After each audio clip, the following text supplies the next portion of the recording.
Bom, de novo, bom dia a todos. É um imenso prazer estar moderando mais um painel aqui do IBRAC.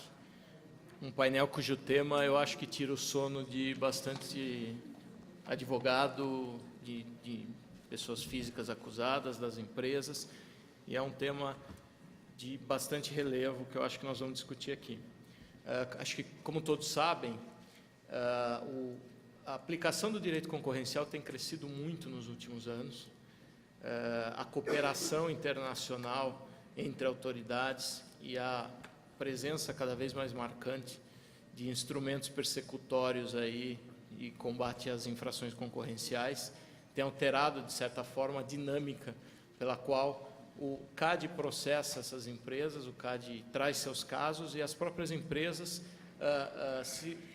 se preparam estrategicamente para a defesa dos seus interesses. Nós temos visto aí na maioria das investigações que estão no CAD hoje, a presença muito marcante de evidências trazidas pelos lenientes, evidências obtidas em buscas e apreensões e evidências obtidas em interceptações telefônicas e outros tipos de interceptação eletrônica.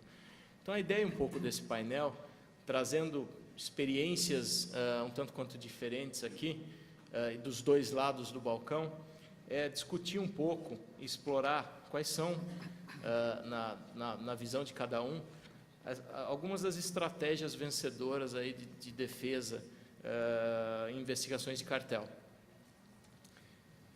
Então, nós vamos discutir diversos temas como ônus probatório, como envolvimento de cada acusado, como a valoração das declarações trazidas por lenientes ou por empresas que firmam TCC e outros temas, eu acho que de bastante relevo, para tentar traçar aqui, do ponto de vista de cada um, qual seria uma estratégia efetivamente vencedora no combate a esses cartéis, na defesa dos seus interesses perante os processos que são trazidos pelo CAD de combate a cartel.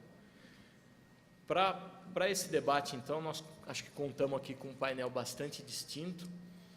Eu gostaria de apresentar, eu acho que todos aqui dispensam a apresentação, mas rapidamente, conselheiro Paulo Burnier, recém-possado no CAD, mas que já ocupou o cargo de chefe de assessoria internacional até recentemente no órgão, professor da Universidade de Direito de Brasília, da UNB, doutor pela Universidade de Paris II e mestre pela Universidade de Lisboa.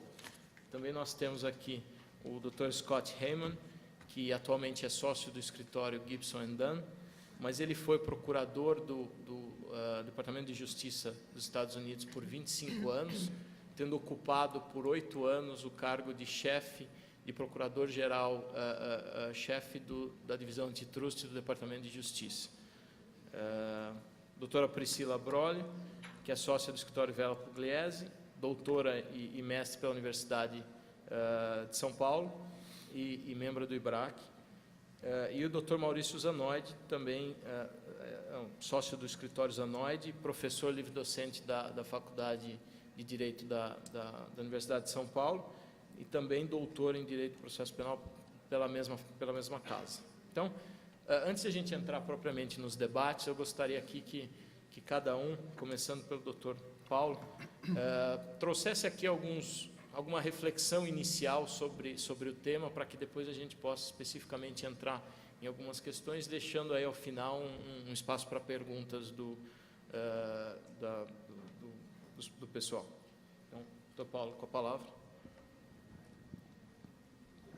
Obrigado, Bruno. Bom dia a todos os presentes. Eu queria, antes de começar, agradecer de uma forma muito especial o convite que foi feito pelo IBRAC. Faço isso nas pessoas do Bruno e da Priscila. É um prazer muito grande poder estar aqui mais uma vez, poder participar desse evento, ter esse diálogo com toda a comunidade antitrust brasileira como principal evento no Brasil de troca, de convívio entre o CAD e o mundo, a comunidade empresarial. Então, muito obrigado, fico muito, muito feliz de poder estar aqui mais uma vez. Cumprimentar também de maneira especial os membros aqui da mesa, o Maurício, que tive o prazer de conhecer agora, Priscila, Bruno já conhecia, Scott, é um grande prazer poder revê-lo, uma grande referência para todos nós aqui no Brasil, no exterior, no mundo todo, da aplicação de uma boa política de defesa da concorrência, em particular no combate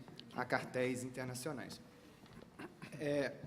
Bom, esse tema é um tema muito importante e muito interessante, né? Então, eu gostaria aqui também de felicitar, de certa forma, a escolha do tema, porque é um tema em voga pela sua importância, sobretudo da maneira que o Bruno destacou aqui, desse processo de internacionalização do direito da concorrência e proliferação de uma série de ordenamentos jurídicos que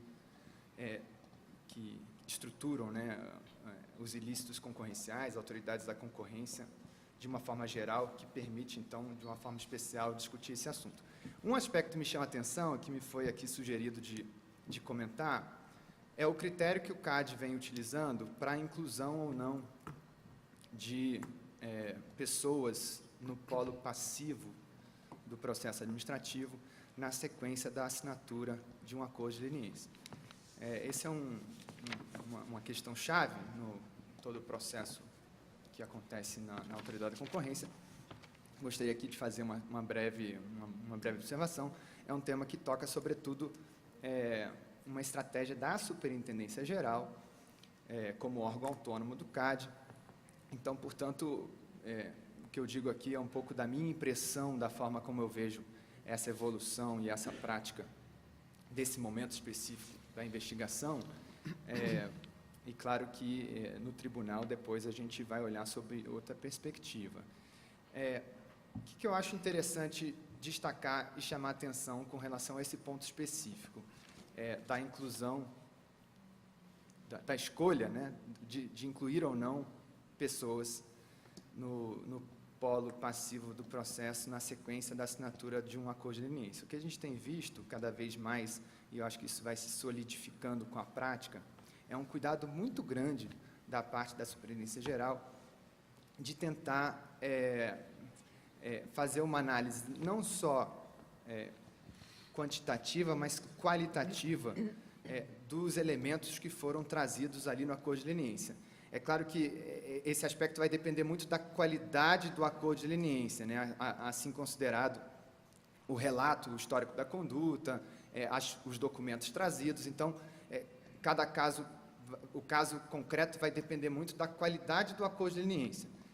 A depender desses elementos trazidos no acordo de leniência, em especial a documentação de apoio apresentada e o relato, o histórico da conduta, a Superintendência Geral, então, na minha impressão, faz ali uma análise de valor para tentar, na decisão de incluir ou não os supostos, os envolvidos naquela suposta conduta, os envolvidos naquela suposta conduta.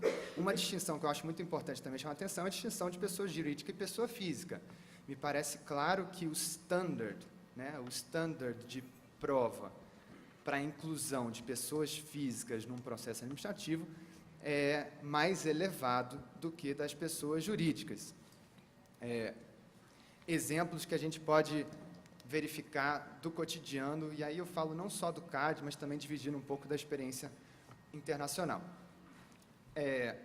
Nesse momento seguinte à assinatura do acordo de leniência, o processo administrativo não é instaurado de pronto, né? Normalmente tem uma fase ali que pode se desenvolver por meses, que normalmente acontece. Então, vai ser feita essa análise para saber, na abertura do PA, do processo administrativo, quem vamos incluir, quem a autoridade da concorrência vai incluir no polo passivo. Nesse processo de análise da documentação apresentada e do histórico da conduta, uma série o conjunto da obra vai ser analisado, e a gente pode, por exemplo, encontrar provas, chamadas provas unilaterais, né, que são aqueles e-mails trocados internamente dentro da mesma empresa a respeito da suposta prática ilícita, do suposto cartel. Também tem os chamadas provas bilaterais, em que há, de fato, trocas, por exemplo, e-mails entre concorrentes com objeto versando sobre a suposta prática anticompetitiva, o suposto cartel. O simples fato de uma pessoa estar em cópia no e-mail, esse é um ponto que tradicionalmente é levantado não só no Brasil como no exterior. É suficiente para a inclusão de uma pessoa física ou jurídica, né, se está representando um dos concorrentes no polo passivo. E eu acho que aí, eu estou tentando ilustrar um pouco essa questão da análise quantitativa e qualitativa que me referi agora há pouco, vai ser levado em consideração tanto a quantidade de referências às quais se reporta a pessoa ou os e-mails, são várias, se é apenas uma mensagem eletrônica, se são várias, 5, 10, 50, e também qualitativa no sentido qual o grau de participação ou de possibilidade de intervenção daquela pessoa naquela suposta conduta ou acusação ali, o indício de ilícito concorrencial. Então, faz diferença se é um estagiário ou uma secretária que está em cópia no e-mail, ou se é o presidente ou vice-presidente da empresa. Então, isso faz parte da análise qualitativa. Provavelmente, possivelmente, se é um estagiário ou uma secretária, não vai ser incluída, que está em cópia, não vai ser incluída no processo administrativo, enquanto se for um presidente ou um vice-presidente da empresa, me parece razoável, e essa tem sido a prática, de incluí-lo no processo administrativo, pela capacidade que essa pessoa tinha de interromper a sequência natural daquela conduta, daqueles acontecimentos. Então, eu acho importante destacar isso, e, de certa forma, botando aqui um realce especial na parte das pessoas físicas, né, com relação às pessoas físicas. Claro que se fosse com pessoa jurídica, o standard possivelmente vai ser menos elevado. Mais uma vez, gostaria aqui de estressar, de ressaltar que isso é uma estratégia da Superintendência Geral enquanto órgão autônomo da instituição. Uma vez que esse PA for instaurado e que ele, na sequência, pode ou não ser enviado, vai ser enviado ao tribunal com ou sem recomendação de condenação, o tribunal do CAD vai fazer a análise, e aqui eu gostaria de deixar bastante claro, e de certa forma até como testemunho pessoal de estar vivenciando essa nova composição do Conselho, com 4 novos conselheiros nesses últimos meses, um cuidado muito grande com o devido processo legal que tem sido dado tradicionalmente pelo CAD, e gostaria aqui de reforçar, de certa forma, a composição atual do Conselho. Devido processo legal, ampla defesa e contraditório. São esses os aspectos chaves, né, do ponto de vista processual, que vão ser cuidadosamente examinados nos processos, uma vez submetidos a julgamento no tribunal. Prova maior disso, ou prova maior e recente disso, aconteceu anteontem, né, com o arquivamento de um processo onde houve reconhecimento da nulidade, de uma nulidade processual, e o Conselho, o Tribunal, por unanimidade, diga-se de passagem, mas de uma forma muito significativa, por unanimidade, reconheceu a nulidade processual de um caso. É um caso também bastante ilustrativo, e já deixo aqui, encerrando, Bruno, porque era um caso em que houve TCC, né? Então, houve arquivamento e, ao mesmo tempo, houve TCC. Então, acho que é um caso também que ilustra um pouco a importância do tema de hoje, no sentido de uma estratégia bem-sucedida de non-settlement, né, de não acordo, ainda que também deixo aqui de uma forma muito explícita, muito expressa, uma posição do CAD, não só de hoje, mas talvez tenha sido reforçado nos últimos anos, de incentivar acordos enquanto política pública, né? Isso também é uma mensagem muito importante, ainda que a gente reconheça, enquanto tribunal, enquanto instituição, a opção de não fazer acordo. Isso é uma opção do particular, perfeito, mas enquanto política pública, vemos sim, não só no Brasil, o CAD, como também diversas outras autoridades da concorrência no mundo, uma importância muito grande de incentivar acordos no sentido de política pública. É uma win-win situation, né? É uma situação em que todos ganham, e, em especial, na perspectiva aqui do Estado, na perspectiva da autoridade da concorrência,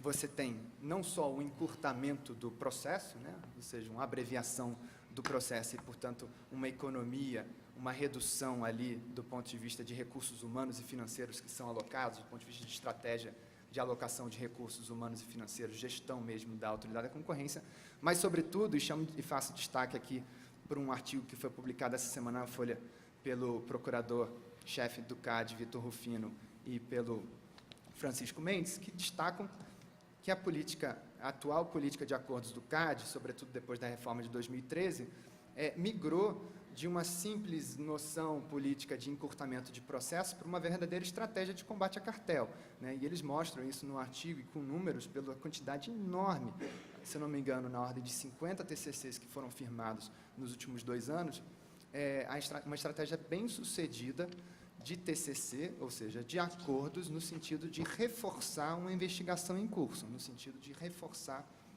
uma política de combate a cartéis, no sentido de trazer evidências, trazer provas e, sobretudo, colaborar na instrução do processo.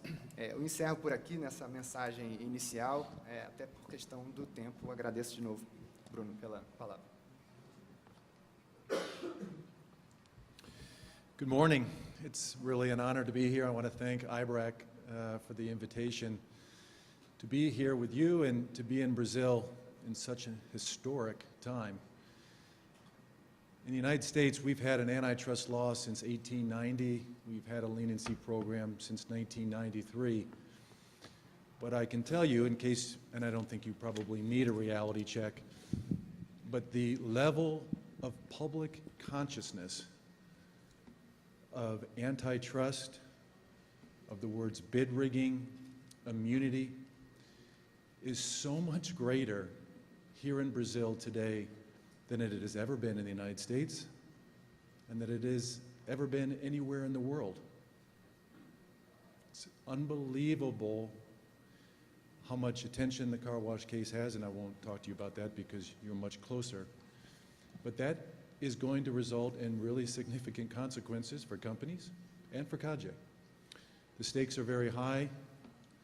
The challenge for companies, of course, with respect to their compliance is that the risk of self-reporting, not just by their competitors, but by whistleblowers, by secretaries, by individuals who might not have ever been sensitive to the issues of bid rigging before. Those sensitivities have been heightened now. The risks also are great for CAGE, with the public scrutiny of how this investigation is going to be handled and their ability to coordinate with the public prosecutors. And of course, we just had an excellent panel beforehand that highlighted those challenges. And I enjoyed that panel a great deal. So thank you for allowing me to be here today with you and to be in Brazil in such a historic moment. We've been asked to talk about fighting the government, which is also fun for me, since I haven't actually done it publicly before. I talked about this topic, so in a way it's historic in my position. When you think about fighting the government, we can argue the law, we can contest the facts, or we can persuade the government that as a matter of policy, they should exercise their discretion not to bring charges. And my comments are really focused on the United States Department of Justice. I hope that there will be some application in your business and your work in front of CAGE, but I'm going to tell you my focus right now is on the Department of Justice. Arguing the law, winning on the law in the United States in terms of being able to argue that the conduct itself doesn't meet the essential elements of an antitrust case is very difficult to do outside of proving that an agreement did not exist. And that is because the Antitrust Division has, over the last 20 years, or more like 30 years, has actually shrunk the conduct that it prosecutes criminally. That may be a little bit of a surprise to you, because when you think about the Antitrust Division's enforcement program over the last 20 years, I don't think the word timid comes to mind. You think of a very aggressive agency that has been using more aggressive investigative tools, that has been seeking to imprison not just U.S. citizens, but foreign nationals that violate the U.S. antitrust laws. It has been increasingly aggressive. But it hasn't been aggressive in terms of the conduct that it seeks to prosecute criminally. It doesn't prosecute pure information exchange cases, even though that is considered per se unlawful. It doesn't prosecute tacit agreements or price signaling cases, even though that is considered per se unlawful conduct. It hasn't prosecuted a group boycott case criminally in over 30 years, even though that's considered per se unlawful. It has not sought to expand the type of conduct that it prosecutes criminally. There has never been a successful defense that the government lacked subject matter jurisdiction in an international cartel case. AUO famously tried that defense in the LCD case and lost. But the Antitrust Division has never prosecuted a criminal international cartel case based solely on the indirect effects of the agreement reached abroad. They could bring a case, and they argued to the Supreme Court that they should have the ability to bring a case if it had direct, substantial, and reasonably foreseeable effects in the U.S., but they've never brought that case. And I've seen it misreported time and time again. For those of you who were following the Motorola case, you may have seen press reports saying, this case is incredibly important to the Department of Justice. They've been bringing auto parts cases that are based on price-fixed auto parts that are put into cars and then are imported to the United States. And if the department, if the ruling in this in the Motorola case were to prevent the Antitrust Division from doing that, it would call into question the cases that it's bringing. That was wrong. It's not true. They haven't sought yet to prosecute a case solely on indirect effects. They want to preserve their ability to do it, but they haven't done it. They haven't, no defendant in a criminal case, again, in more than 30 years or longer, has successfully argued that the conduct is not per se unlawful, that should be treated as a rule of reason. No defendant in 30 years has ever successfully argued that they shouldn't be liable legally for the acts of its employees. They're not seeking to stretch the law. Now, they have lost cases based on statute of limitations, and I'm certainly not arguing to you that the lawyers don't have a role to play in arguing the law, because in many cases, cases are won or lost that go to trial based on pre-trial motions arguing about the admissibility of evidence.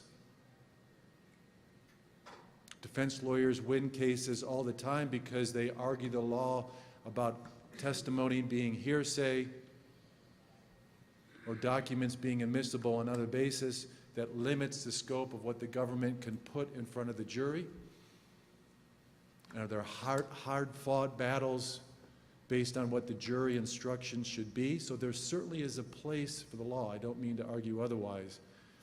But they're not seeking to stretch the law. Where cases are won or lost is on the facts and the ability of the government to prove an agreement. And I think we're going to spend some time on that later in the panel, so I won't go into detail there. But arguing the facts, contesting the facts, and persuading a jury that the government has not met its burden of proof, that's where cases are won or lost. Now, I only have about 5 minutes to talk about taking on the government. So what I thought I would do is talk about what you do in the first 48 hours, okay? Contesting charges, fighting the government is a process that goes on if you're going to trial for years. Let's talk about the first 48 hours. Now, our client found out that it was being investigated in this hypothetical case because FBI agents came through the front door armed with a search warrant. They've just conducted a search. They fanned out and interviewed our employees. Meanwhile, simultaneous investigations agents were conducting raids in Brazil and in Europe and a host of other jurisdictions. First 24 hours, what are we going to learn about the government's case? because I promise you, the government is tipping its hand if you know where to look. You have to be able to decipher the clues about the government's case. All right, what do we learn? Number one, I just said the government came through the door armed with a search warrant. In the United States, that means the United States has the highest burden anywhere in the world to be able to exercise and utilize search warrants in its cases.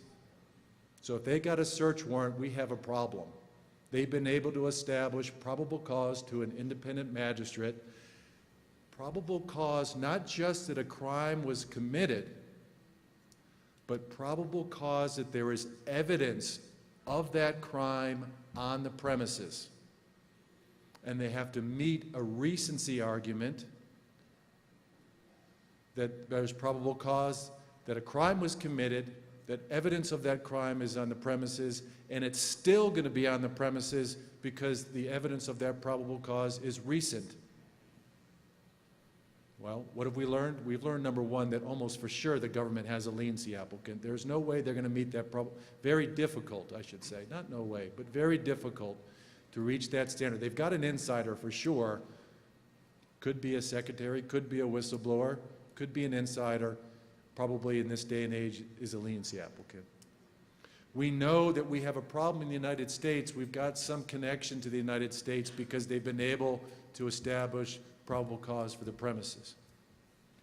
On the other hand, if they proceed in the investigation with subpoenas, not search warrants, we know they haven't been able to establish probable cause. So we have that going for us. It doesn't necessarily mean they don't have a good case because they may have probable cause that our client has been involved in the conduct, but they couldn't link that probable cause to the premises in the United States. But we are much more hopeful if we haven't been served with a search warrant as opposed to whether it was a grand jury subpoena. What else do we know? Well, in my hypothetical, I outlined that agents were fanning out around the world, different competition authorities simultaneously investigating. Well, it's impossible for all the agents to go in at the same time. Everybody wants to go first. Everybody wants to be knocking on the door at 8 a.m. or 7 a.m. or 9 a.m. or whenever the business day starts. But it's not possible because when it's 8 a.m. in the United States, you know, it's 9 o'clock at night in Europe. Excuse me, in Japan, it's 2 o'clock in the afternoon in Europe. So somebody's going to get to go first. The authorities are going to coordinate on that, and they're telling you right there who the authorities believe had the best evidence or the best likelihood of being able to obtain evidence in their raids. They're telling you where the best evidence is likely located. That's the second clue. Third, in the United States, FBI agents are going to be dropping in on your employees. And the government agents are going to be tipping their hands. This is one of the most important tools that the government uses. They're going to try to interview employees before they know that there's an investigation, before they've talked to their lawyers. You cannot believe it, but when the FBI knocks on the door of the hotel room where a foreign national, a businessman is visiting the United States, or at the home of the executive, the majority of the time, the vast majority of the time, 75% of the time, the employee says, the agent say, my name is Joe Smith, I'm an agent, this is my partner, Jane Doe. We are with the FBI, can we come in and ask you a few questions? Yes, you can come inside. They let the wolf in the door. It happens over and over again. At this point, the government is going to have questions. They're going to ask very specific questions. They're going to tip their hand. They're going to ask questions about individuals, about specific price increases. Their questions are going to tell you what the government knows. They may not out and out tell you who their source is. They won't tell you who the source is. But if you're listening carefully, you can figure it out. They don't care what the answers are. Yes, they would love it if the individual confessed on the spot. It happens. But the government gains an advantage even when the individual lies. As long as the individual's talking, the government is winning. Because if the individual says, no, I've never met with my competitor, no, I don't know Mr. So-and-so, no, we've never discussed prices, we may be foreclosing defenses that are available down the road. If we want to argue later on, if we've got a good defense that says, yes, our executive talked with a competitor, but he had a legitimate reason for doing it, they discussed joint venture activity, they discussed acquiring one another, and then the FBI agent takes a stand and says, well, I asked him if he knew Mr. So-and-so, and he said he had never met him before. And the jury's going, why would he have lied about that? That witness can't take the stand. We're foreclosing defenses available to us, and now we've armed the government with the most important element of their case, which is establishing consciousness of guilt. And we'll talk more about that a little bit later. Second thing, still in the first 24 hours, 48 hours, we got to figure out who the government's leniency applicant is. If we're trying to evaluate whether we can fight, we got to find out who the amnesty applicant is. This is not going to be too hard. It may take more than 48 hours, but we'll figure it out. First of all, the Antitrust Division isn't like some other jurisdictions. They're not going to execute search warrants on an amnesty applicant. That's not going to happen. So if we know there was one competitor that wasn't searched, that's our first clue. Secondly, the amnesty applicant's not going to join a joint defense agreement. So when we start calling around to figure out who represents the other companies and inquiring about their interest in a joint defense agreement, the amnesty applicant is either not going to get back to us, is going to stall, or going to flat out say no. Lastly, you won't, I should have added, don't forget, you can always ask the Department of Justice. You can't ask them who your amnesty applicant is, but you can ask them if leniency is available, and they'll answer that question. Yes? No? They're not going to tell you who the amnesty applicant is, of course, but we can find out also from the government. We can figure it out whether there's an applicant, because we just have to ask, is it available? We want to know who the amnesty applicant is for a lot of reasons, but as we're assessing our ability to defend a case, we want to quickly size up the relative culpability of the leniency applicant. Antitrust Division's leniency program has a disqualifier if you're a ringleader or organizer of the conspiracy. I administered that program for the better part of 10, 15 years. I never saw one. In 20-plus years, the Antitrust Division has never disqualified a leniency applicant for being the ringleader or the organizer. And I don't expect that to change. That means they let in an awful lot of leniency applicants who are the biggest and sometimes the most culpable. They have to if they want to keep their program as transparent and as predictable as it is. But obviously that can create problems down the road if they're going to have to try that case, because juries do not respond well when the government's evidence is coming out of the mouth of the most culpable actor or anybody who is more culpable than the defendant who is being tried in the case. So we want to figure out who the leniency applicant is, if they're bigger than us, if they're badder than us, if we are a maverick, if we have a defense where we can argue that we were being bullied into this, that we were brought into a meeting or a conversation by the amnesty applicant, we're going to have a very sympathetic argument to make to the jury. So let's figure that out.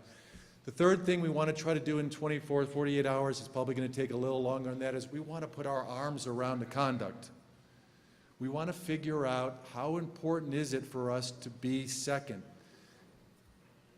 The Antitrust Division knows that it's very difficult to win a one-witness case. It's very difficult to win a case that's based solely on the leniency applicant, but it's much easier to win a case if it has a second company. If you can get a second company to come in and cooperate, the odds are they're going to get every single company. They may still have to try some cases against individuals, but they'll get all of the companies. So they do create big incentives to be second. But one of the biggest incentives isn't the cooperation discount, which everybody focuses on. 30%, 40%. What's the cooperation discount for being second? In many cases, the biggest advantage to being second is something called 1B 1.8 credit. If you expand the scope of the conspiracy, the government doesn't use that commerce in calculating their fines. So again, we want to look at the amnesty applicant. If actually we think we may have been involved in cartel activity that lasted much longer than the amnesty applicant's involvement, and we can go in and tell the government that it didn't last for 2 years, it didn't involve one contract, but involved many more contracts, we have the ability to actually shrink our fine significantly. What are the chances that Amnesty Plus is going to be important to us? That's, again, a huge advantage of being second. If you're in cooperation mode, it makes it much easier to figure out if you're involved in other activity versus then if you're contesting the charges. So we want to get our arm around what is the scope of the investigation right now and how much broader might it be. So let me stop there, Bruno, because I think I've been going at least for 10 minutes. I'll hit on some of these other themes when we're talking about fighting later on. Thank you. Obrigada, Bruno, e o pessoal do IBRAC, da diretoria, pela oportunidade. Queria muito participar desse painel que é sobre a defesa, que eu acho que é um tema que vem sendo um pouco negligenciado, justamente porque, conversando com o Maurício Zanoide agora há pouco, ele falou, o acordo é um nirvana. Então, está todo mundo perseguindo o acordo, especialmente porque hoje a gente tem uma realidade, foi discutida no painel anterior, em que as autoridades elas têm muito mais ferramentas, né, persecução aos cartéis, não só aos cartéis, né, como comentou o Scott, outras práticas, troca de informações, sinalização de preço, a gente tem tudo isso, né, casos envolvendo tudo isso no Brasil, eles vêm sendo iniciados, e então existe uma grande atividade persecutória em face desses acordos ou trocas de informações no Brasil. E as autoridades servem de ferramentas, além do acordo de leniência, TCCs, então, casos que não começaram com acordo de leniência, mas uma empresa faz um acordo e apresenta uma série de documentos comprometedores em relação aos demais participantes, casos que se iniciaram após investigações criminais, então, eventualmente não houve leniência no CAD, mas tem alguma delação, tem algum tipo de acordo na esfera criminal, tem escuta telefônica, tem documentos, né? Então, inúmeros casos que começam dessa forma. E até eu estou vendo o Mauro aqui, eu estava lembrando de muitos anos atrás em que os casos eram baseados nos indícios, né? Há muitos anos a gente não vê casos que eram baseados nos indícios, e que eu me lembro que a defesa era sempre o plus factors, né? Então, quer dizer, a autoridade tinha que demonstrar que aquele paralelismo, que a conduta das empresas, na ausência de qualquer outra prova, de provas diretas, ela só poderia decorrer de um acordo, ou seja, não havia uma explicação outra que não fosse um acordo ilícito entre aquelas empresas, para elas estarem agindo de determinada forma. Então, a defesa era sempre, não, existe uma explicação para essas empresas adotarem essa conduta, é um mercado oligopolizado, tem um líder, o líder sinalizou um preço, todo mundo subiu, quer dizer, são casos, a gente não vê mais esses casos. Hoje, os casos têm provas diretas, né? Então, não tinha.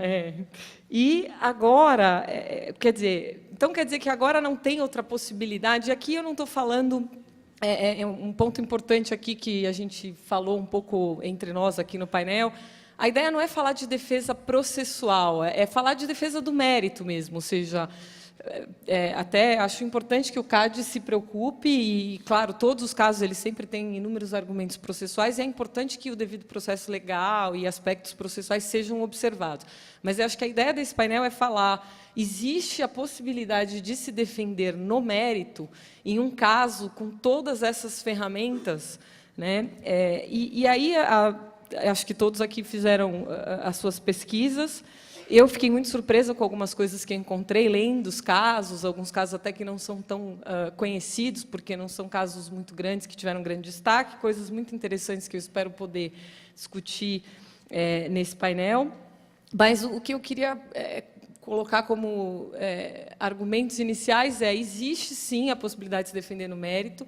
Isso inclui a defesa em relação à prova, né? A prova é um aspecto material, não é um aspecto processual, então a gente vai falar bastante de prova aqui. Foi o meu foco na pesquisa, nas leituras todas que eu fiz dos precedentes do CAD. E acho, concordando também com o Dr. Paulo, a defesa ela é uma opção, sim, para os acusados. Ela não pode ser vista, e acho que, ultimamente, isso não vem acontecendo, para ser bem justa, né, no CAD, não vem acontecendo uma situação em que a pessoa que opta por se defender ela é hostilizada, ou ela é vista como um participante, como não cooperativo, porque faz parte, o direito de defesa faz parte. Mas, em casos antigos, eu me lembro de declarações em plenário, essa parte ela vai ter uma multa dobrada porque ela não cooperou. Como assim? Quer dizer, ela optou por se defender, ela não é obrigada a cooperar. Eu acho perfeitamente compreensível como política pública e acho que merece aplauso em termos de economia de recursos e tal, incentivar os acordos. Mas, por outro lado, eu acho que as partes que decidem se defender e não entrar em acordo, elas não podem ser punidas. Claro que elas não vão ser premiadas também. Obviamente, quem fez acordo vai ser premiado, vai ter uma série de benefícios. Mesmo quando, em muitos casos, uma empresa ou uma pessoa física decide se defender, e às vezes não é a estratégia mais inteligente para ela, né? Às vezes ela não está bem orientada, ou por outras razões ela decide se defender. Mas ela não pode ser punida pela autoridade, seja criminal, seja administrativa, por ter decidido por essa via. Ela não vai ser premiada, mas ela não pode ser punida por ter uma defesa por adotar uma estratégia pouco inteligente, eventualmente, num caso. Então, era isso que eu queria colocar inicialmente, e já passando a palavra para o Maurício. Boa, já é tarde, já é período da tarde. Um dia eu tive uma dificuldade enorme para explicar para minha filha, que está começando a aprender a ver hora. Hora para criança é um negócio complicado, eles têm uma dificuldade muito abstrata. E aí eu cismei de dizer para ela que até meio-dia era dia, que do meio-dia para frente era tarde. E um dia ela me viu brincando com a minha esposa, às 14h, dizendo para minha esposa bom dia, porque eu estava querendo almoçar, obviamente, junto com ela. E a minha filha falou, não, papai, boa tarde.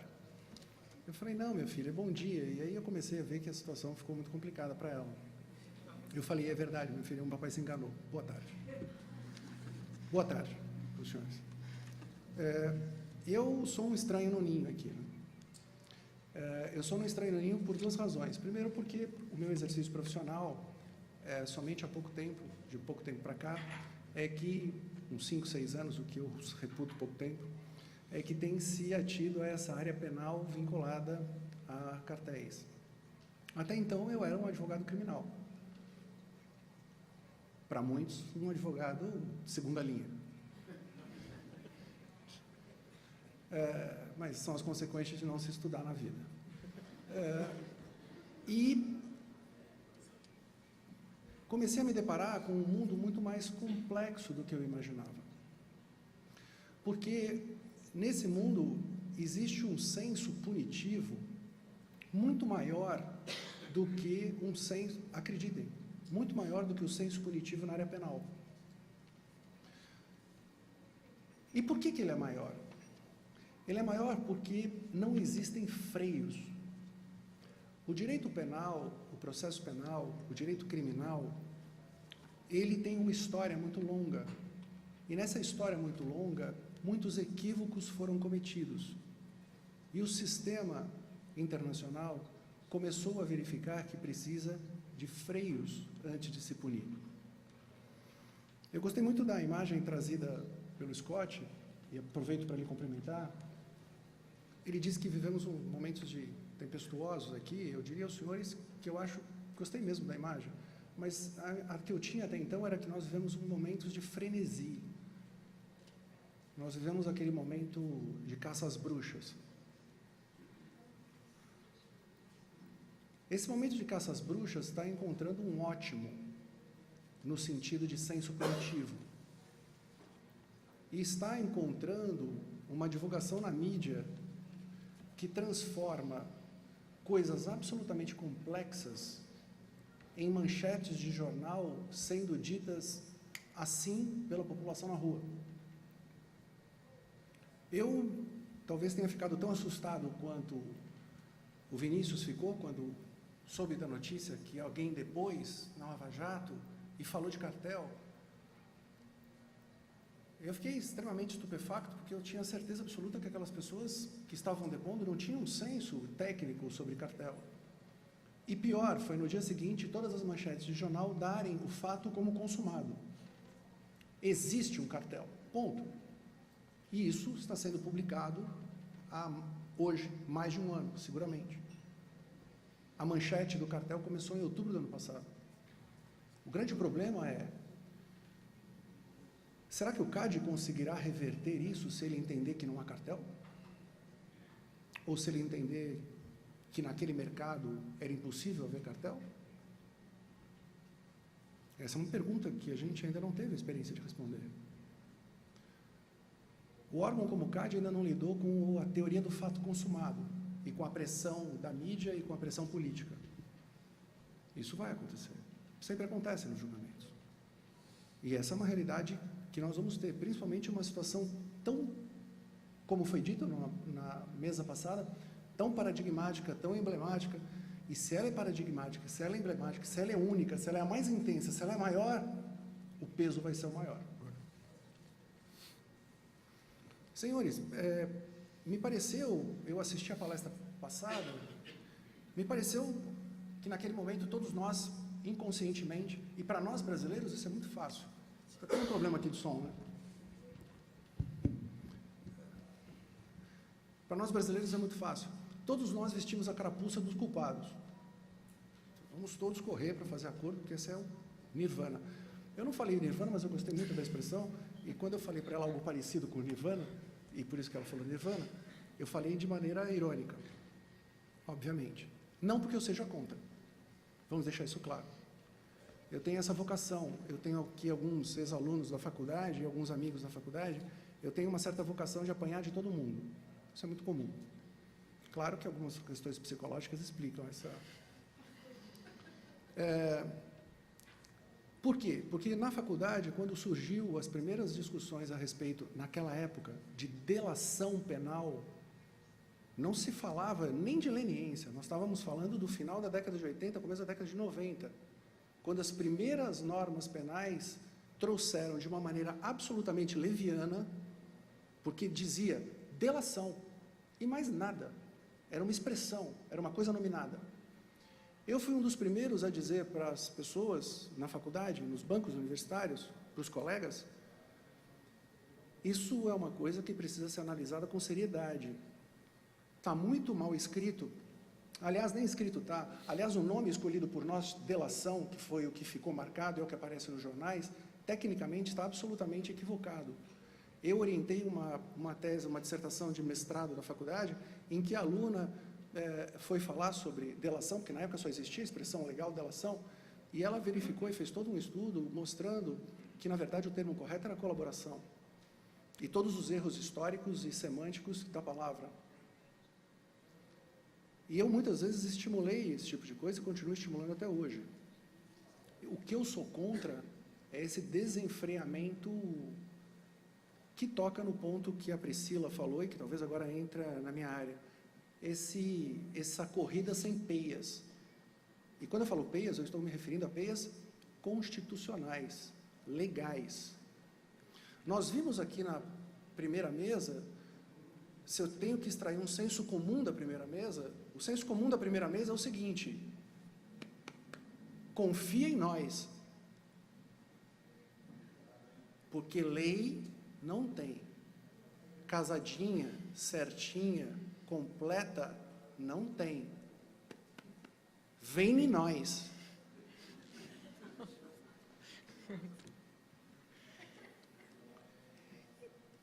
E vem em nós que a gente está cumprindo a nossa palavra. Veja, não consigo dizer se é verdade ou não, mas será que é isso que eu consigo explicar, por exemplo, quando eu sento com um cliente, ou com uma empresa estrangeira, e tento explicar por que é conveniente ou não fazer aquilo? Pior, como disse a Priscila, e se eu sento e chego à conclusão técnica e digo para o cliente que ele é inocente, diante desse frenesi que nós vivemos atualmente? O que, em muitos aspectos, a fala do Scott nos fez aqui, foi lembrar daquela propaganda, pelo menos a mim, aquela propaganda que dizia o seguinte: eu sou você amanhã. Olha, tivemos problemas, tivemos muitos problemas, aconteceram falhas, e lá, no sistema estadunidense, existe um controle, uma unidade e um controle legislativo muito maior, e aqui eu entro especificamente na minha área. O Paulo, que me antecedeu, e eu aproveito para lhe cumprimentar também, Paulo, fez considerações a respeito de, claro, que o nível probatório para a pessoa física é maior que para a pessoa jurídica. E isso nós tiraremos de onde? Nós, brasileiros, nós processualistas penais, não existe um único livro escrito consistente sobre estándares probatórios, que foi a fala, em parte, do Scott que me antecedeu. Nós nunca trabalhamos com causa provável, nunca trabalhamos com prova acima de qualquer dúvida. Não existe isso na nossa cultura jurídica, nem sancionatória. Essa construção, que é uma construção difícil, até mesmo na doutrina estadunidense, é uma coisa que para nós está ausente. Como nós estabeleceremos um marco? Nós estabelecemos os marcos conforme os julgamentos forem sendo feitos. Bom, e as pessoas que vão sendo julgadas? E os inocentes que tiverem uma barra probatória muito baixa? E aqui eu quero apontar aos senhores, e termino minha fala com isso, porque outras questões ainda virão, que a redação da legislação 12.529, ela não ajuda nesse aspecto, ela prejudica nesse aspecto. Por que ela prejudica? Porque ela joga a barra probatória praticamente no chão. Quando o caput do artigo 36 diz o seguinte, eu quero ler aos senhores, todos conhecem, mas só para refrescar a memória, os termos legais são importantes. Constitui infração da ordem econômica, vírgula, e obviamente aqui isso foi mantido da redação anterior, eu só estou destacando. Independente de culpa, vírgula. Bom, independente de culpa, então eu, como atuante da área penal, estou levantando da mesa e estou indo embora. Porque esta expressão, independentemente de culpa, no direito penal não existe. Porque, independentemente de culpa no direito penal, chama-se responsabilidade objetiva. E, no Brasil, não existe incriminação penal por responsabilidade objetiva. Mas o texto ainda continua. E aí eu vou voltar à crítica do texto. Diz assim, vírgula, independentemente de culpa, vírgula, os atos sob qualquer forma manifestados, qualquer forma, piscadela está valendo, ser copiado em e-mail está valendo. O senhor foi copiado num e-mail. Eu estou dizendo isso porque eu enfrentei isso num diálogo com o Ministério Público, sentado numa mesa, e o Ministério Público diz assim, o seu cliente foi copiado num e-mail. Eu falei, bom, ele foi copiado junto com 50 pessoas. Ele foi copiado e não respondeu. Aliás, ele nem tinha que ser copiado, aquilo não era a competência dele. E o senhor viu que ele não respondeu. Bom, eu acabei de provar que ele foi copiado. O senhor é que vai provar que ele não leu. Eu ouvi isso sentado numa mesa.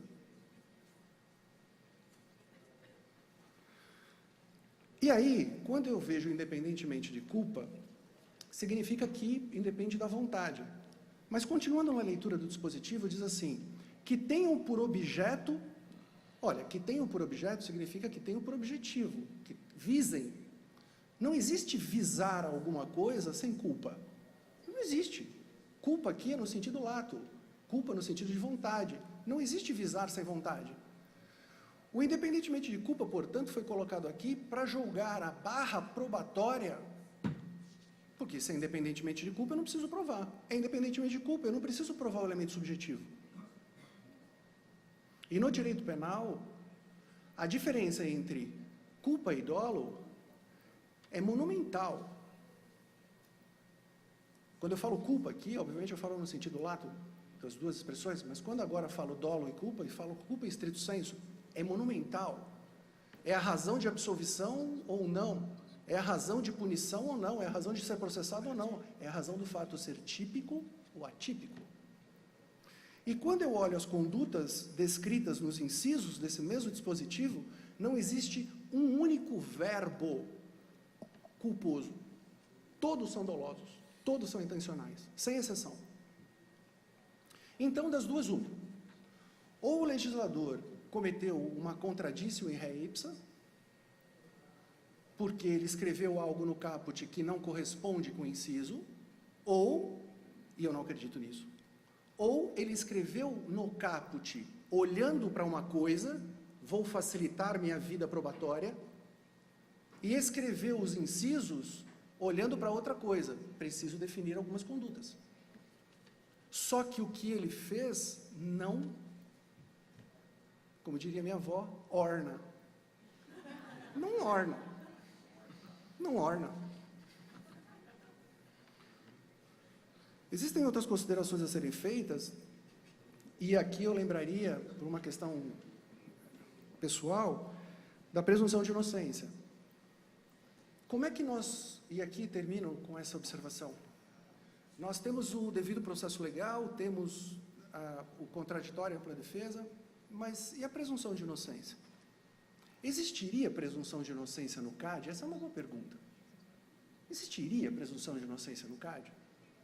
Se nós esquecermos o âmbito concorrencial e pensarmos apenas no âmbito do direito administrativo sancionador, de há muito existem várias obras escritas, na decorrência do devido processo legal, muitas obras escritas dizendo que não só a presunção de inocência, mas vedação da prova ilícita, direito ao prazo razoável, tudo isso está previsto também por disposição constitucional nos processos administrativos sancionadores, inclusive a presunção de inocência.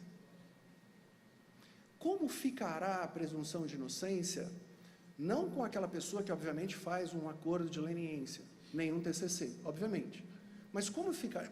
Veja, há que se discutir essa questão. Eu tive a oportunidade de escrever algumas coisas sobre presunção de inocência e mostrei que existe presunção de inocência, inclusive nos processos.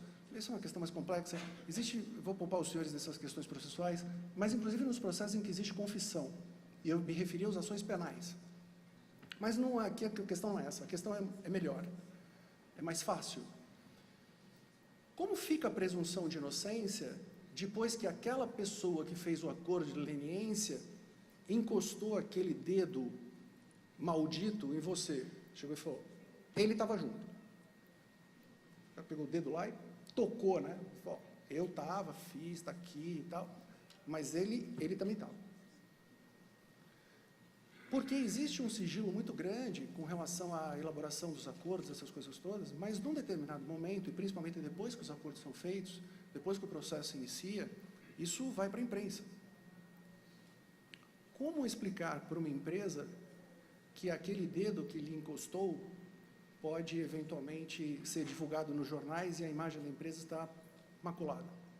Como isso se reverte? Teve um determinado momento na minha vida que eu resolvi escrever alguma coisa sobre presunção de inocência. E eu conto isso para terminar aos senhores, para mostrar para os senhores que atrás das empresas tem pessoas, não se iludam, não se iludam. As empresas não falam, quem fala são pessoas. E as empresas não mentem, quem mentem são pessoas. As empresas não se equivocam, quem se equivoca são as pessoas. Eu resolvi escrever sobre esse tema o dia em que um cliente que tinha sido preso naquelas operações policiais Ele foi preso em flagrante e faz muito tempo isso. Foi logo que começou essas operações policiais. Era um outro frenesi que vivíamos. As operações policiais aconteceram e esse meu cliente foi preso por ordem judicial num determinado momento e ele e mais algumas pessoas foram parar na capa do jornal. 6 meses se passaram e ele não foi sequer denunciado. Mas o Ministério Público escreveu no rodapé da primeira página da denúncia oferecida que fulano, ciclano e beltrano, meu cliente e outras pessoas, não estavam esquecidos, que aquele inquérito ainda estava aberto e que futuramente novas acusações seriam oferecidas. Não interessa se isso está certo ou está errado, a discussão não é essa. A questão é, nunca foi oferecida uma denúncia depois. E essa pessoa que foi presa, depois que foi solta, 2 semanas depois, 10 dias depois, foi solta. Essa pessoa um dia estava no meu escritório, absolutamente fora de si, bem cedo, 6 da manhã. Eu cheguei para ele e falei, o que aconteceu? Ele falou, é o seguinte, eu estava saindo do meu apartamento, eu estava dentro do elevador. E o meu vizinho, meu amigo até então, quando a porta do elevador abriu, ele me viu, ele parou e disse, não, desculpe, eu esqueci alguma coisa, pode ir descendo que depois eu desço. E isso foi na semana seguinte que ele foi solto. Ele falou assim, todo mundo no prédio agora não me cumprimenta, eu virei culpado. Essa é a realidade que eu vivo. Também, tem outras. Tem também a realidade dos culpados. Mas tem a dos inocentes. Como é que eu diferencio essas pessoas se eu não tenho o menor critério legal? Aliás, se o direito penal derivado da Lei 12.529 foi escrito, seguramente ele foi escrito por alguém que não conhece direito penal. Conhece direito concorrencial, mas direito penal não conhece. E isso pode ser comentários para as outras questões. Obrigado. Bom, vamos entrar no debate aqui. Nós temos um desafio que é tratar essas questões aqui num prazo curto. Já começando com o conselheiro Paulo, tentando juntar aqui 2 perguntas em uma só.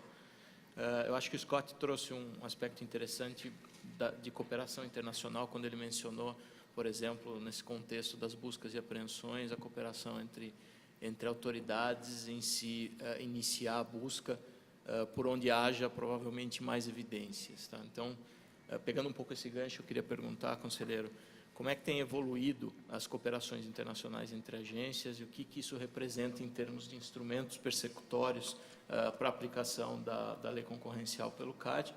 E, além disso, gostaria também que você tratasse rapidamente sobre, se é que é possível tratar isso rapidamente, mas como é que o CAD tem se preparado, tem recebido decisões do Poder Judiciário e que, obviamente, isso só tem aumentado bastante e tende a aumentar até em razão do maior volume de casos que vocês têm julgado. Quer dizer, como é que vocês têm recebido isso? E a pergunta, há efetivamente uma cooperação entre o CAD e o Poder Judiciário? Isso é pensado de alguma forma?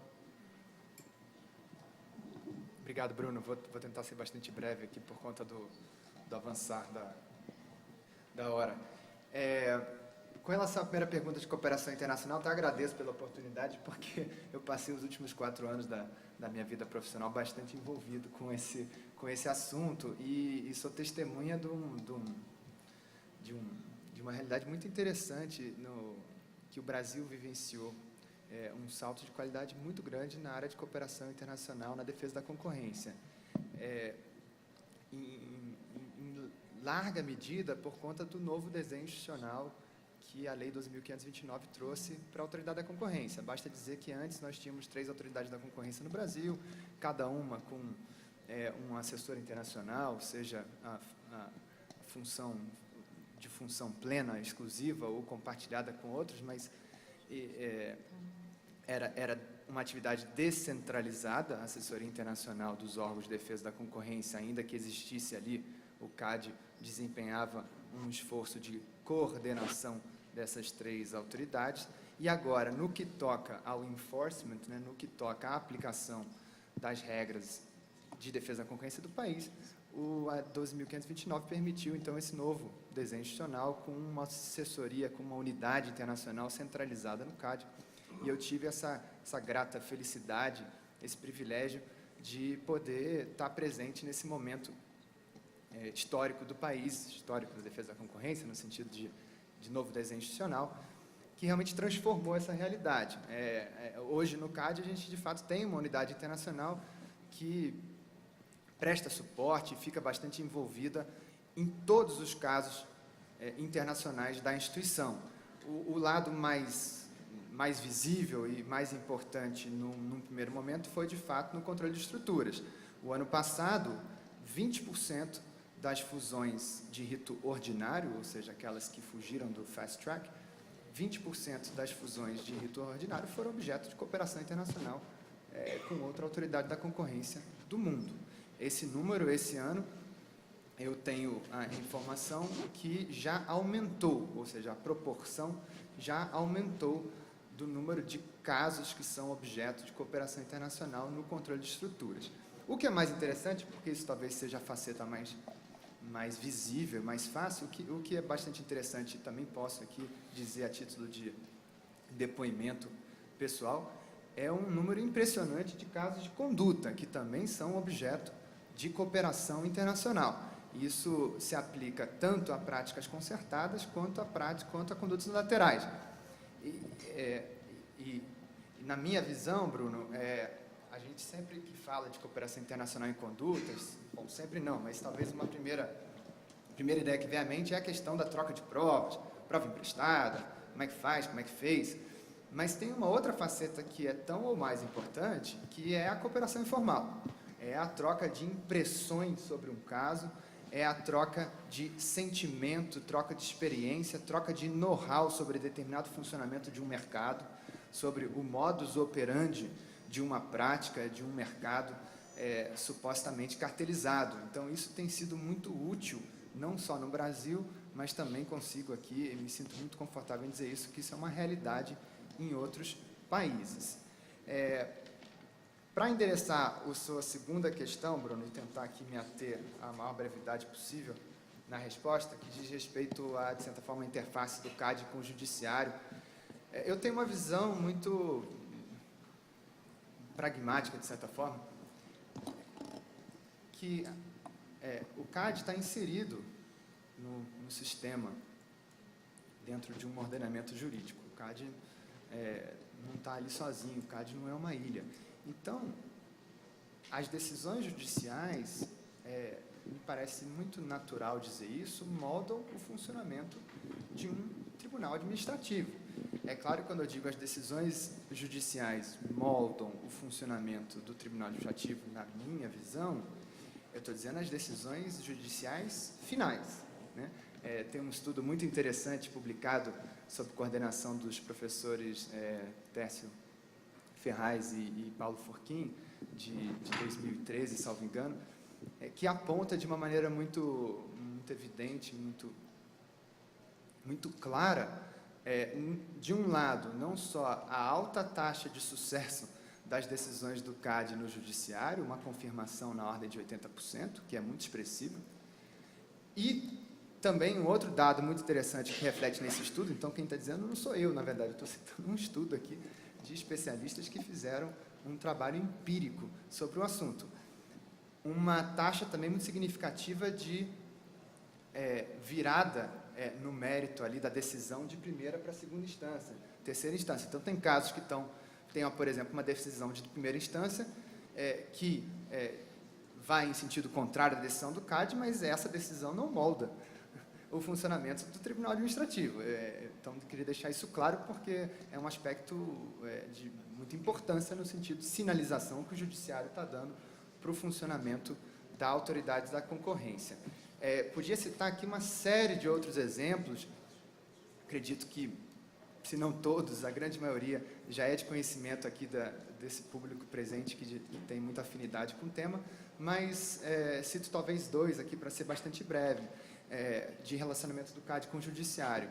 Uma iniciativa que eu presenciei, que eu achei muito interessante e que se repete, feita pelo então Procurador-Geral do CAD, hoje Conselheiro Gilvandro de Araújo, que o presidente Vinícius, logo em seguida a sua posse como presidente do CAD, foi de visitar os presidentes dos TRFs, no sentido de se apresentar e construir ali um relacionamento institucional de troca de experiências sobre uma matéria muito especializada, né, no dia a dia da Justiça Federal. Um outro exemplo, e essa prática tem se repetido, esse esforço, né, de diálogo tem se repetido. Um outro exemplo que vai na mesma linha é uma certa regularidade de eventos em colaboração que vêm sendo organizados há alguns anos. Esse ano teremos de novo, no mês que vem, em novembro, eventos organizados conjuntamente entre CAD e Justiça Federal, por vezes colaboração também de outras instituições. Um parceiro que tem sido importante nesse processo é o SEDES, assim como o IBRAC, no sentido de não só aproximar, então,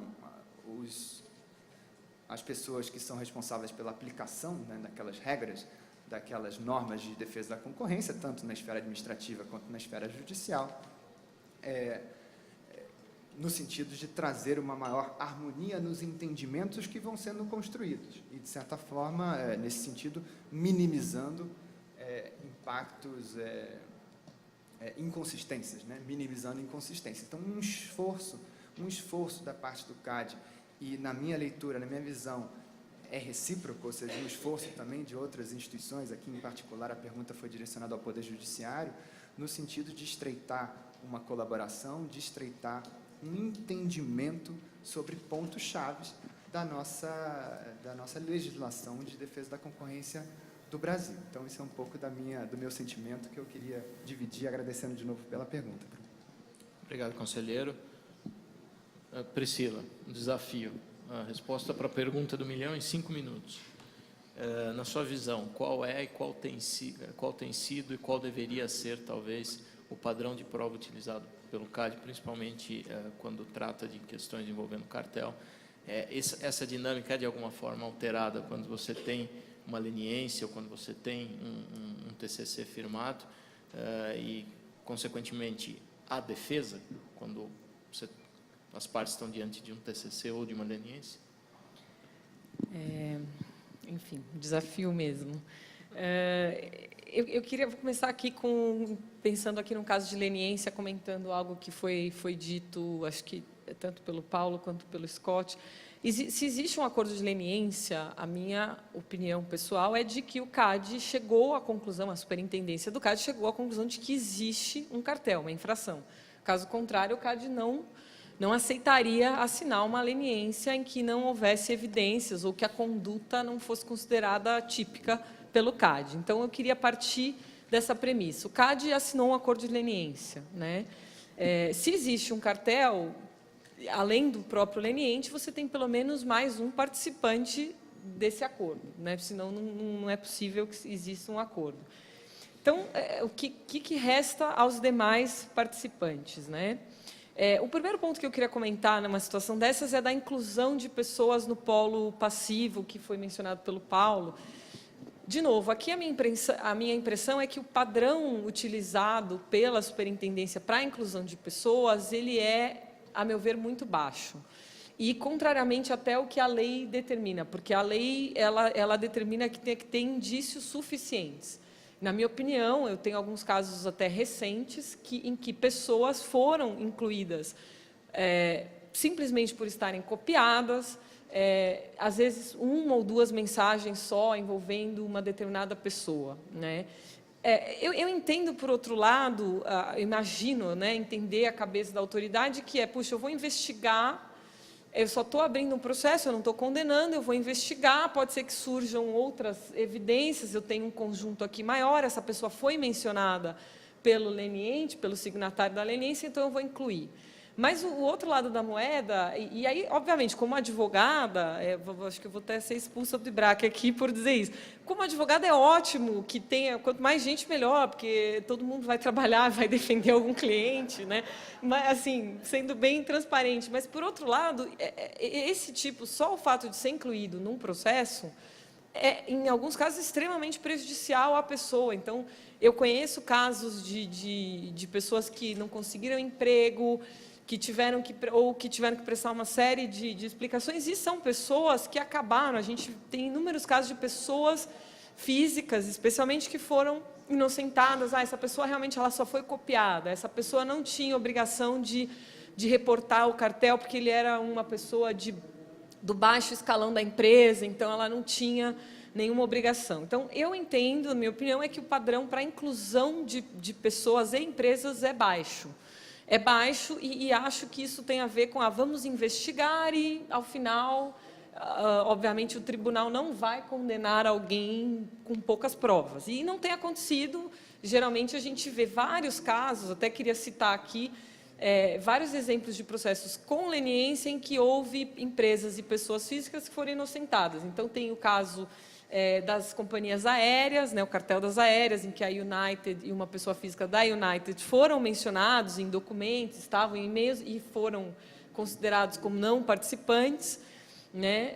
Tem um caso, o caso dos compressores, que ainda não acabou, então é um pouco prematuro para falar desse caso, mas na nota técnica da superintendência, ou da SDE, não me lembro quem era na época, também há uma recomendação de não condenação de empresas, embora citadas no acordo de leniência, por não terem participado. E aí eu passo justamente para a questão, então, da condenação, da decisão final, não só da inclusão no processo. Né? Eu queria só fazer realmente essa crítica, que eu acho que deveria ser um pouco mais alta, a meu ver, a régua na hora de incluir as pessoas. Então, acho que falta um pouco de critério. Mas, por ocasião da condenação, o que se verifica muitas vezes em casos com leniência, ou mesmo com TCC, né, fiz também uma pesquisa em casos com TCC, que não necessariamente todas aquelas pessoas envolvidas que foram mencionadas pelo leniente ou que foram, de alguma forma, mencionadas em um TCC, são condenadas. Então, nesse ponto, eu diria o seguinte: há luz no fim do túnel. Né? Embora, me parece que existe um incentivo para o leniente e para o signatário do TCC de, primeiro, incluir o maior número de pessoas e fatos e período possível, porque para o leniente, obviamente, se ele deixar de incluir alguma coisa, ele pode ou ter o seu acordo anulado, ou ele pode, enfim, não receber a imunidade total, ele pode ser processado por um segundo cartel que ele não denunciou na leniência. Então, o leniente, eu fico imaginando aqui, como advogado leniente, eu quero colocar o máximo de coisas possíveis no histórico de condutas. O mesmo vale para o TCC. Você quer que o seu acordo seja referendado no tribunal. Mas, por outro lado, para os demais, existe uma possibilidade. Então, o que se vê em vários casos, houve absolvição de pessoas físicas e de empresas que, embora tenham sido inicialmente nomeadas no processo, foram reputadas, não participaram do cartel. Né? No caso do cimento, também tem uma discussão muito interessante disso, que tinha uma empresa que era o Cimentos Diz, que tinha sido citada num depoimento e depois o CAD verificou, olha, não tem provas contra essa empresa, ela foi, inclusive, há outras provas nos autos de que ela não participava do acordo. Então, eu acho que existe essa possibilidade. O ponto que eu queria falar, por fim, é que uma série eu acredito também que o CAD foge um pouco da discussão, ele sempre fica focado nos fatos, o que é importante, porque cada caso é um caso e as provas que estão ali, o que existe. Mas a discussão, por exemplo, dos efeitos no Brasil, que é uma discussão que também foi levantada pelo Scott, quer dizer, efeitos indiretos, então eu vou punir essa empresa a despeito de meramente efeitos indiretos, qual que é a extensão dos efeitos? O voto, por exemplo, do Schwartz, no caso das vitaminas, abordou bem esse ponto de padrão de prova e é o princípio da inocência. Eu não posso, se existe um elo muito fraco entre a conduta das empresas e os efeitos no Brasil, eu não deveria condenar. Né? É um voto até bem árduo de entender, porque ele é super técnico, mas eu acho que, desde então, o que eu vejo é que essa discussão não ocorreu. Então, as empresas são, sim, inocentadas, porém, por falta de provas. Eu não vi um nexo aqui dessa empresa ou dessa pessoa física que fosse suficiente para condenar. Mas o que se vê é que a discussão em si, puxa, eu vou condenar ou não casos em que sejam meramente cartéis internacionais com efeitos indiretos no Brasil, a minha impressão é que sim, vou condenar, porque A gente ouve isso, inclusive, em mesa de negociação, sim, vou condenar, mas os casos não chegaram nesse ponto. E quando uma empresa não é condenada, ela não é condenada porque a solução é sempre não há provas de que este player participou. Então, eu acho que falta, eu gostaria de ver, até aproveitando aqui a presença do conselheiro Paulo, do Vinícius, eu gostaria de ver o CAD decidindo esse assunto de forma, eu vou ou não vou, mas de ter uma resposta para essa questão, que eu acho que aquele voto, ele ficou perdido, né? O voto que trata desse assunto e ficou esquecido, e o CAD seguiu a vida... Ficou vencido, exatamente, mas ninguém voltou mais nessa discussão. O ponto é que as discussões, elas são fatos, elas não são direito. E eu gostaria muito de ver uma discussão do direito no CAD, enfrentando essa questão e até sinalizando aí se existe uma defesa baseada nisso ou não. Obrigado. Falei muito. Obrigado, Priscila. Question to Scott, and then Paulo pediu a palavra um segundinho, então... Scott, before that, you were for 8 years being the head of, you were the head of the antitrust division, so you were responsible for taking all these trials, and looking back to your experience, what issues can you, what topics can you identify that can help explain why some of these companies and individuals have been convicted and others acquitted? Okay, I'm happy to do that. I'll hit on 2 themes. First, perhaps just to state the obvious, the system is very different in the United States. It's actually much easier to fight and to win in the U.S. It's a much higher burden of proof. Defense rights are greater.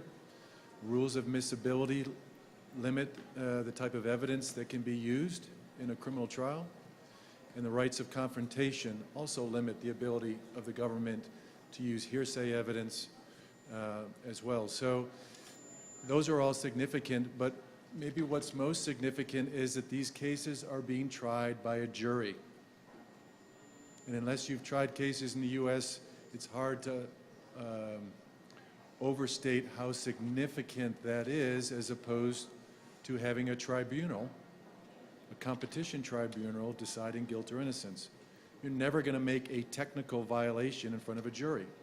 You're not going to convince a jury, if you're the government, that they should convict this pillar of society, this executive, who frankly has done good things in the society. He's been in a position to do good things in the society, who has character witnesses to testify about the good character of the individual, convince that jury to send this individual to prison based on a technical violation. These cases tend to come down to 2 things. Number 1 is witness credibility. Witness credibility. The government is going to put its witnesses on the stand. Almost assuredly, those witnesses will have received lenient treatment in exchange for their testimony. It could be a leniency application. The witness received a pass from prosecution. It could be that they pled guilty and they agreed to go to jail. And maybe they agreed to go to jail for 2, 3, 4 years. If you're a defense attorney, it doesn't matter. You're going for the jugular of that witness. They got a sweetheart deal. This is a witness that was bought and paid by the government. And frankly, even if they agreed to go to jail for 2 or 3 years, the jury is going to hear about this witness was facing up to a jail sentence of up to 10 years. And they would have said anything to the government in order to have avoided a 10-year jail sentence. And they're a competitor, and they have biases. And they've met with the government 2, 3, 4, 5 times, and their statements have changed over time. I was talking to somebody recently in Japan who was talking about the JFTC. They will take witnesses in front of depositions, and they will talk to them for days and weeks and months until they get to the point where they're satisfied with the witness's cooperation. That witness, a witness who was interviewed for 30 days before they got to the point where they admitted to the conduct to the U.S. Department of Justice, would be so severely damaged it would be unusable in a criminal trial.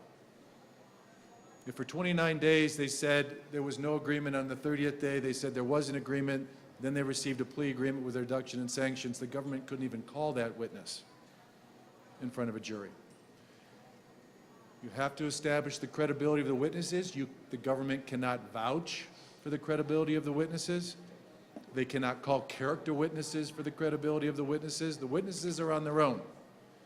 And so the government has to have corroboration. They're going to need more than one witness. They're not going to be able to bring a one-witness case. They're going to need to have multiple witnesses, and they're going to need to have documents or indirect circumstantial evidence that corroborates that testimony. Number two, this is a jury. These are not lawyers. They're not commissioners schooled in competition law. At the end of the trial, the judge reads to them jury instructions that gives them the evidence. They don't even get to take a copy of those jury instructions back to the jury. Do you really think they comprehended the law? The inside and out of the law? No, but they know right and wrong. And they're trying to make a decision, an honest decision, be it right or wrong. But it's not just the defendant that's on trial right now, it's also the government. Right or wrong in terms of should the government have brought this case?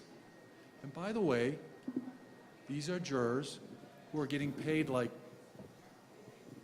$2 an hour, 40 hours a day, in trials that could last for weeks, where they leave their job, where they leave their family, they leave their children. To be in this courtroom and to judge this case is their civic responsibility. And I can assure you, if they think the government is overreached, if they think the government has brought a case in which, where is the harm? You talked about this violation, this agreement. I didn't hear from any witnesses who talked about harm. The government has a hard time getting victim testimony.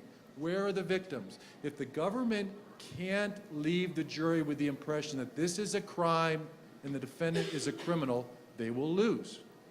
And it won't matter if they made out a violation, a technical violation. Jury sympathy is a powerful thing, and every defense lawyer is going to take advantage of it. You've heard of it. It's called jury nullification, jury sympathy. Frankly, you don't have it here because the commissioners are making decisions based on the law, and jurors aren't doing that.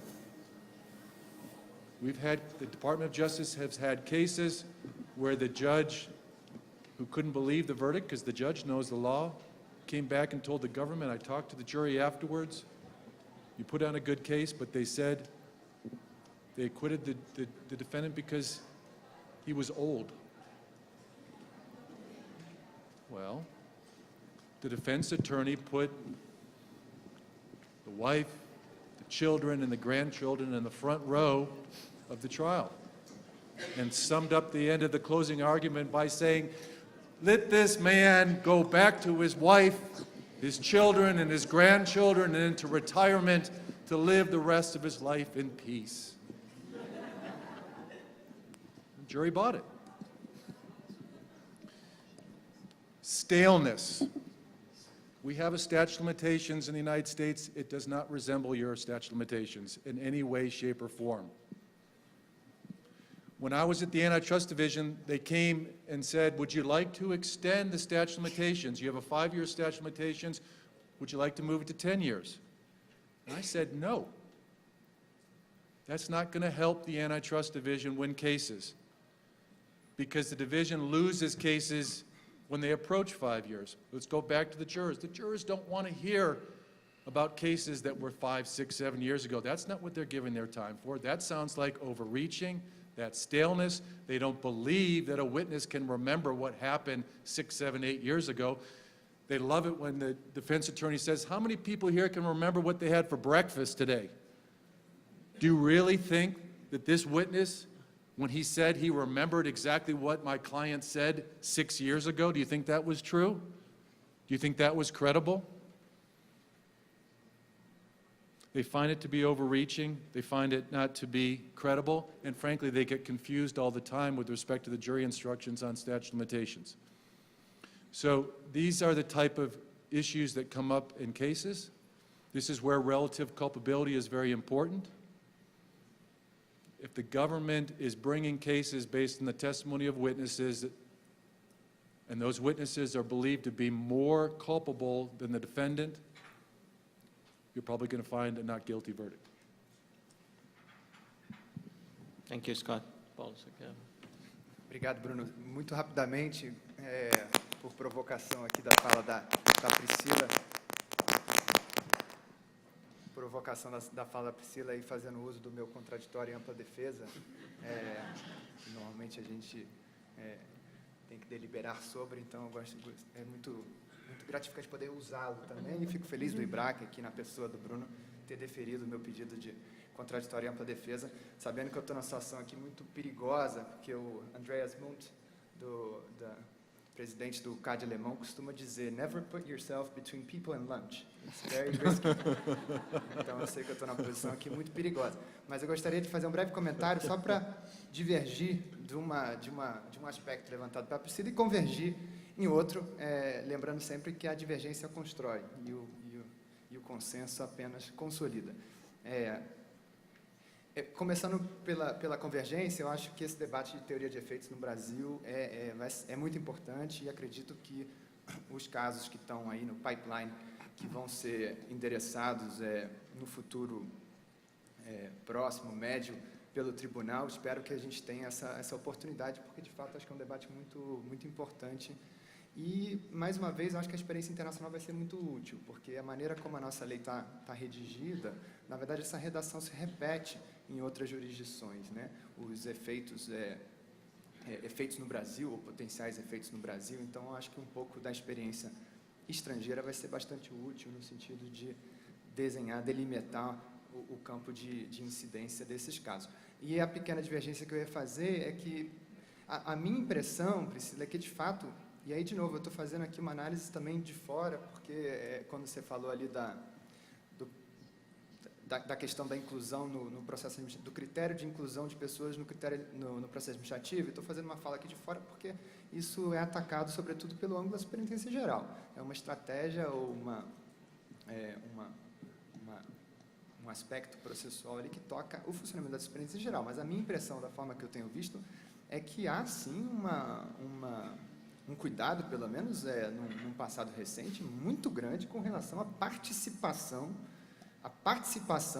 das pessoas ali mencionadas, referidas no relato, no histórico da conduta, no acordo de aliência. Então, tanto é que eu fiz aqui questão de reforçar um aspecto que a Superintendência Geral leva em consideração, tanto na análise quantitativa quanto qualitativa, ou seja, são quantos e-mails que foram copiados e qual o grau de participação e como que o conjunto da obra pode ser articulado para tentar identificar o critério de inclusão, seja da pessoa física, seja da pessoa jurídica, naquele processo administrativo. É o meu sentimento, que a ASG tem feito, sim, inclusive nos acordos de aliência, tem ali uma menção expressa justificando a não inclusão das pessoas A, B ou C, por falta de participação ali naquela conduta.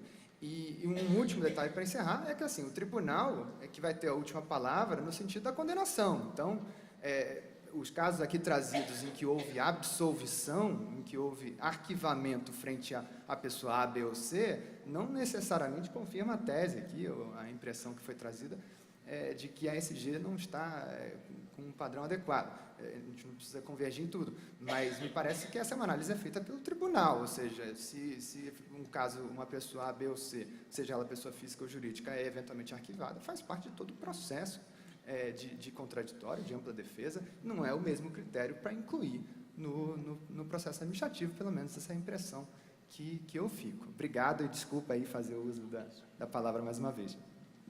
Bom, nós estamos chegando no horário aí já do almoço, já nos foi solicitado que encerrasse aqui, então agradecendo a todos aqui, agradecendo principalmente ao Scott, que voou de longe para estar aqui com a gente, Maurício, Priscila, conselheiro, muito obrigado, e a gente encerra, o almoço vai ser servido logo ali na frente.